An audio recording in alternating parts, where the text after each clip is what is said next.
अध्यक्ष महोदय, मैं आपका धन्यवाद देना चाहता हूं कि इस महत्वपूर्ण विषय पे मुझे बोलने का मौका दे रहे हैं। मैं अपने साथी माननीय सदस्य गौरव गोगोई जी के से सहमत हूं। बहुत सारे महत्वपूर्ण उन्होंने बिंदु उठाए और अध्यक्ष महोदय,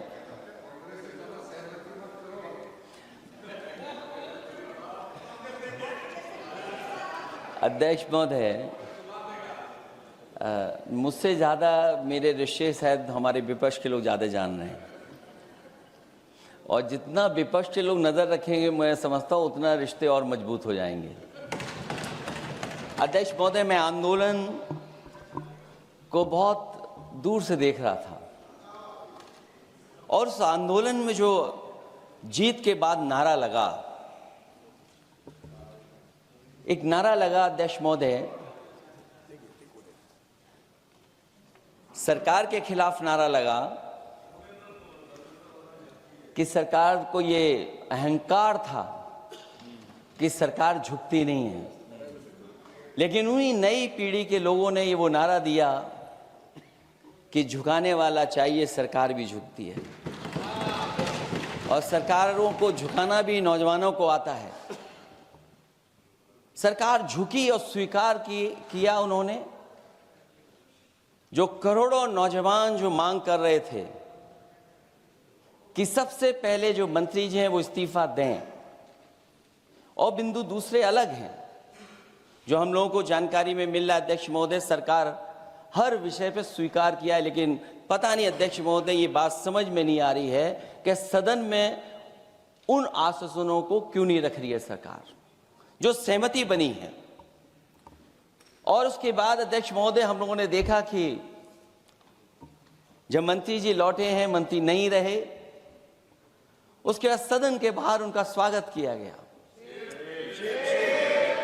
अध्यक्ष महोदय, जो स्वागत हुआ उसके लिए हमें कोई शिकायत नहीं है, लेकिन माननीय सदस्यों को कितनी बड़ी राहत मिली होगी, कितने बड़े संकट से बचाया उन्होंने। एक प्रधान जी को हटा करके प्रधानमंत्री बचा लिया आपने। और ऐसा अध्यक्ष महोदय आंदोलन किसी ने नहीं देखा जिस आंदोलन में नई पीढ़ी के लोग, कम उम्र के लोग निकल करके आ गए और जो नारे दिए गए। ये सरकार पिछले कई वर्षों से नकारात्मक प्रचार पर टिकी हुई थी, नकारात्मक राजनीति करती थी और न जाने कितने हजार करोड़ रुपए खर्च किए होंगे सरकार ने नकारात्मक राजनीति के लिए। लेकिन नई पीढ़ी को मैं बधाई देना चाहता हूं, उनके मनोबल को और उनकी एकता को, और जिस तरीके से उन्होंने प्रचार किया, अंततः सरकार को झुकना पड़ गया। भाजपा वचन नहीं देती, जुमला देती है। तो मुझे उम्मीद है कि सभी युवा नौजवानों का जो मांग की है उन्होंने, उन सभी मांगों को सरकार स्वीकार करेगी। और सरकार ये भी स्वीकार कर लिया होगा कि कोई दल मजाक में बना तो कितनी बड़ा दल बन गया। जो कोई चीज मजाक से शुरू हुई वो कितना सीरियस हो गई, और इतना सीरियस हुई कि हमारी सरकार लोकतांत्रिक हो गई कि जो उनको धरने पे बैठने दिया। सरकार लोकतांत्रिक थी कि उन्हें धरने पर बैठने दिया।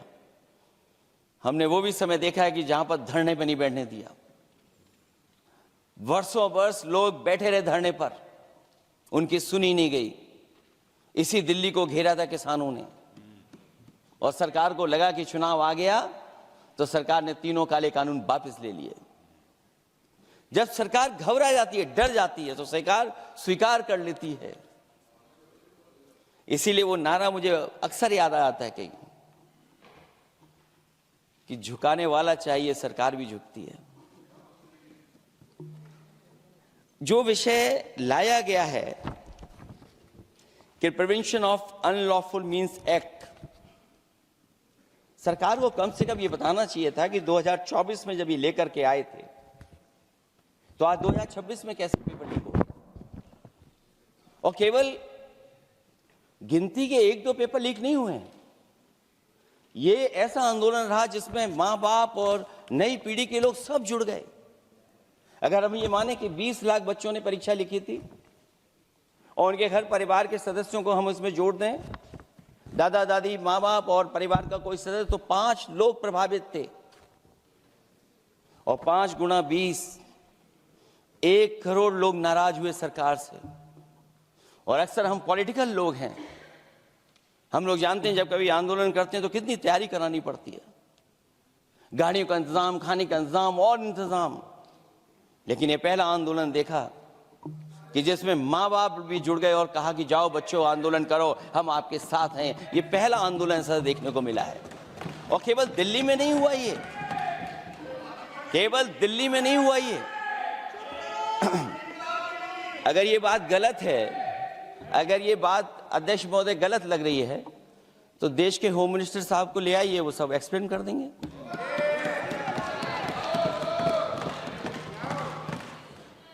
पहला आंदोलन जिसमें माँ बाप ने साथ दिया, क्योंकि परीक्षा से कितना दुखी हैं लोग।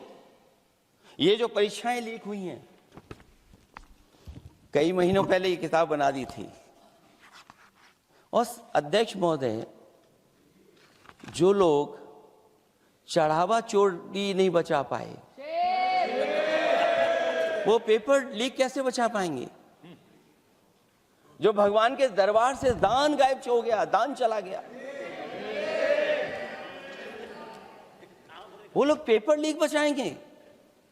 किस कानून को, जो कानून पहले बनाया उसी कानून का संशोधन करके लेकर आए? किसकी आंखों में आप धूल झोंक रहे हैं? और अगर कानून से बच रहा होता तो भाजपा की 10 साल की सरकार में 20 परीक्षाएं कैसे लीक हो गई? 20 परीक्षाएं लीक हुई अध्यक्ष महोदय, जिसमें कोर्ट तक जाना पड़ा, उसके बाद परीक्षा रद्द हुई है।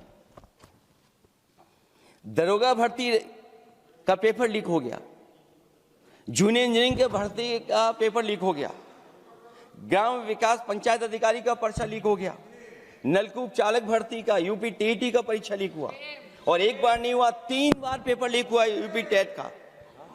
हाई स्कूल बोर्ड का परीक्षा लीक कर दिया, इंटरमीडिएट की बोर्ड की परीक्षा लीक हुई, इंटरमीडिएट का फिर परीक्षा का लीक हुआ, कई बार हुई। सिपाही भर्ती लीक हुई। आप सोचिए कितनी परीक्षाएं लीक हुई हैं। और नीट परीक्षा कोई पहली बार लीक नहीं हुई, दोबारा लीक हो गई, कानून बनने के बाद लीक हुई। सहायक प्रोफेसर भर्ती लीक है, लेखपाल भर्ती लीक हुई। यूपी जैसे स्टेट, जो सबसे बड़ा स्टेट है, जहां से प्रधानमंत्री चुन करके आते हैं, वहां तक पेपर लीक हो जा रहा है। और जो संस्था परीक्षा एग्जामिनेशन करा रही है, वो एनटीए में भी आउटसोर्स कर दिया आपने। हम विपक्ष के लोगों को तो डर ये लगता है अध्यक्ष महोदय, कहीं ऐसा ना हो कि ये पूरी सरकार को आउटसोर्स कर दें। आउटसोर्स सरकार है, जो सबसे विश्वसनीय संस्था है, उसमें आउटसोर्स पे आपने कर्मचारियों को रखा हुआ है। किस बात की जवाबदेही है? यही अकाउंटेबिलिटी है आपकी? कहीं अकाउंटेबिलिटी ये तो नहीं है, आप अकाउंटेबिलिटी को ये न कहीं समझ बैठे हो कि अकाउंट को भर दे वो एबिलिटी वाला ही हमें चाहिए? कहीं वो अकाउंटेबिलिटी तो नहीं है। आप बताइए, एनटीए को आउटसोर्स किया हुआ है आपने। जिस संस्था की जिम्मेदारी है महत्वपूर्ण परीक्षा कराने की, उसमें सब आउटसोर्स। और ये सच कहा कि कांग्रेस पार्टी के माननीय सदस्य ने मांग की है कि वो हम लोगों को पता होना चाहिए आखिरकार कौन लोग थे जो आउटसोर्स होकर के बैठ करके परीक्षा में इस तरह की घोटाला कर रहे थे। आखिरकार जवाबदेही क्या है, किसकी थी? और फिर केवल नीट की परीक्षा की बात करें और परीक्षाओं की बात करें,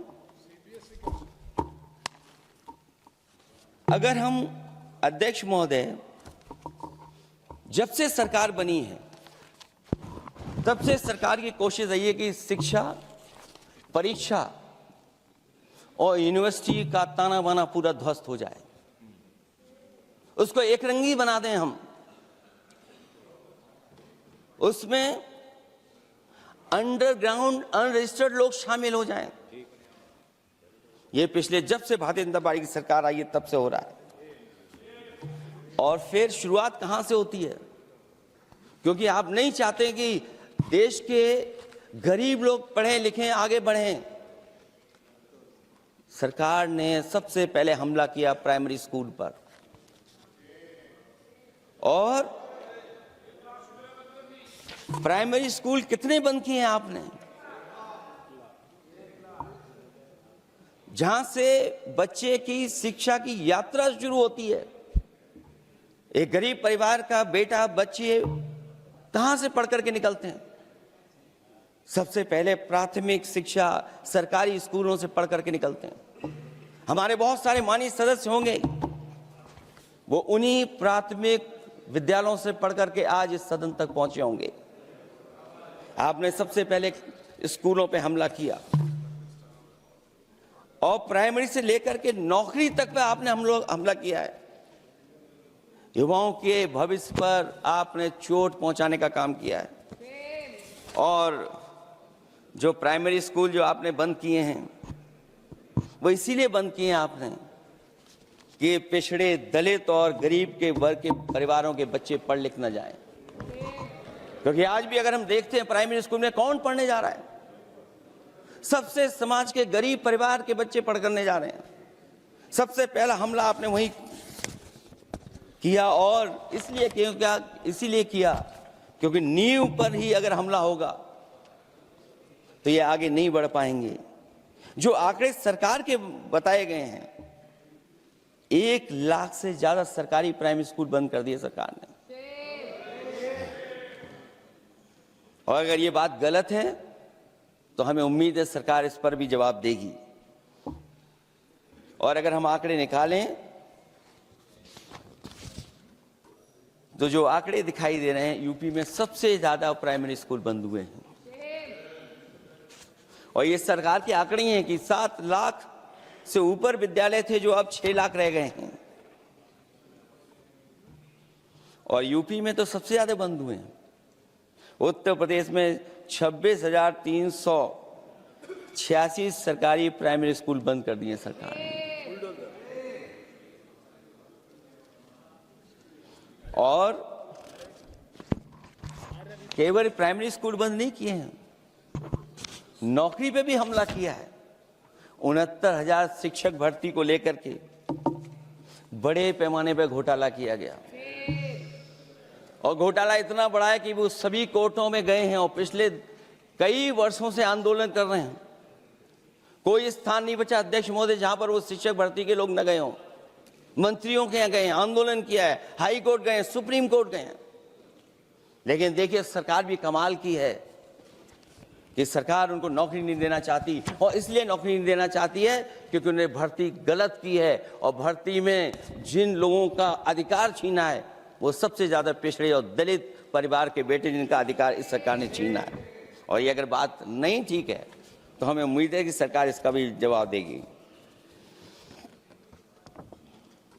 माध्यमिक स्कूलों को भी बंद किया जा रहा है, और बड़े पैमाने पे स्कूल बंद हुए हैं। और जो बोर्ड की परीक्षाएं लीक हुई हैं, पूरे देश में बड़े पैमाने पर बोर्ड परीक्षाओं के पेपर लीक किए गए हैं। अध्यक्ष महोदय, हम जानना चाहते हैं कि आखिरकार 10वीं और 12वीं के पेपर लीक क्यों हो रहे हैं? 10वीं और 12वीं के पेपर लीक क्यों हो रहे हैं?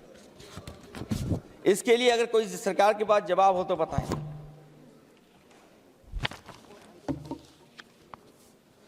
और जो बच्चियों ने जान दी है नीट की परीक्षा में, जब परीक्षा का पेपर लीक हो गया है, अध्यक्ष महोदय, मैं अपनी तरफ से, पार्टी की तरफ से और सभी की तरफ से उन्हें श्रद्धांजलि देता हूं। और हमें उम्मीद है कि सरकार उन बच्चों की मांग मानेगी जिन बच्चों ने ये शर्त रखी है कि उनके परिवार के लोगों को 1 करोड़ मुआवजा दिया जाए।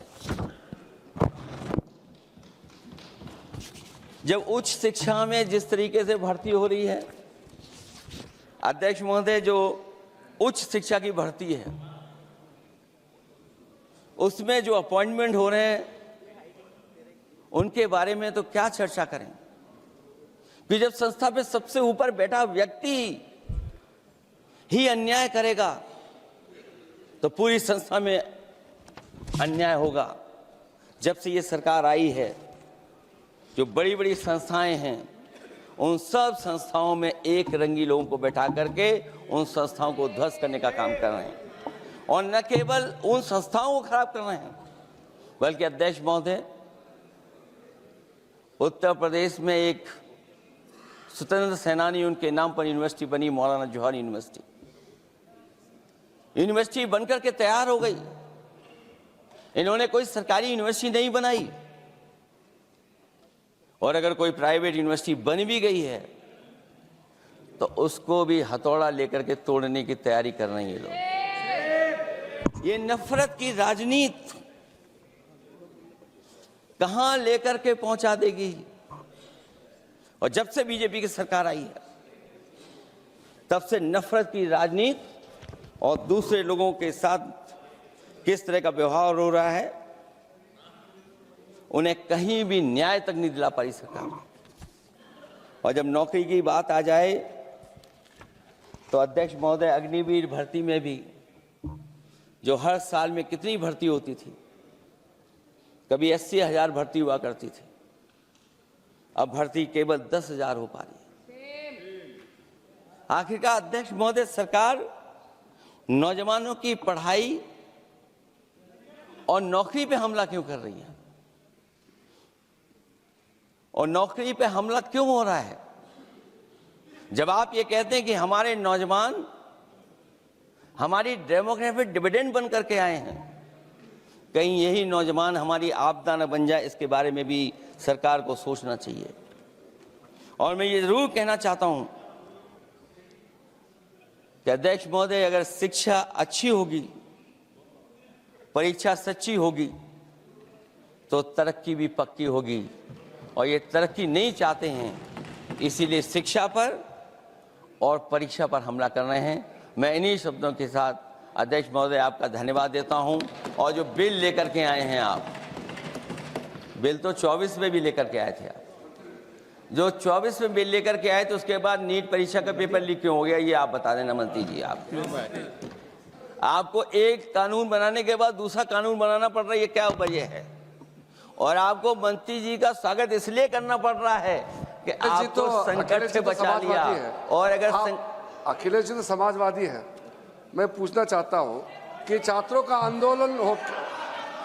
आंदोलन के बाद सरकार उनका बात सुन के पार्लियामेंट में बिल लेके आता है, ये अच्छा है, या जो आंदोलन होता है तो उसको कुचलने के लिए देश में इमरजेंसी लगा देता है, वो अच्छा? आप बता दीजिए।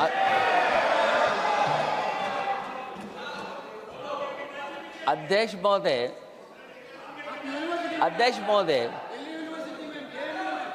महोदय, मैं इमरजेंसी को तो नहीं देखा हूं, लेकिन इमरजेंसी में क्या क्या हुआ है वो अभी दिल्ली की राजधानी में भी देखने को मिल गया है। आंसू के गैस के गोले और लकड़ी में लगा हुआ कुछ कील का और कांटे की चीजें, उस समय करंट नहीं लगाया जाता था, इस बार करंट लगाया गया। तो ये इमरजेंसी के बराबर ही हुआ है हमला, कम नहीं है। इमरजेंसी से कम अन्याय नहीं कर रहे हैं आप लोग। और याद करिए अध्यक्ष महोदय, अगर इमरजेंसी इन्हें याद आ गई है, अगर इमरजेंसी अध्यक्ष महोदय ने याद आ गई है, तो इमरजेंसी के बाद भी परिवर्तन हुआ था, और हमें भरोसा है कि इसके बाद भी परिवर्तन होगा। और अध्यक्ष महोदय, मैं आखिरी में कहना चाहता हूं, कानून से नहीं, नियत साफ होगी तब नीट का परीक्षा साफ होगी। सवाल कानून का नहीं है, आपकी नियत साफ नहीं है। और जिस समय आपकी नियत साफ होगी तो परीक्षा भी साफ हो जाएगी। और हमारे साथी जो कुछ और बातें उठा रहे हैं, आज मौका नहीं है, लेकिन आपको भगवान भी माफ नहीं करेंगे, क्योंकि आप चढ़ावा चोरी में शामिल हुए हैं। और चढ़ावा ही नहीं, जो गुप्त दान था वो भी चोरी हुआ है, गुप्त दान। और ये पाप की श्रेणी में नहीं आता है, महापाप की श्रेणी में आता है। Akhilesh ji bill pay. और अध्यक्ष महोदय, आखिरी में मैं इतना ही कहना चाहता हूं, शिक्षा की रक्षा के लिए जो आंदोलन हुआ है वो हमेशा आंदोलन जीतेंगे। बहुत बहुत धन्यवाद, बहुत बहुत आभार प्रकट करता हूं आपका।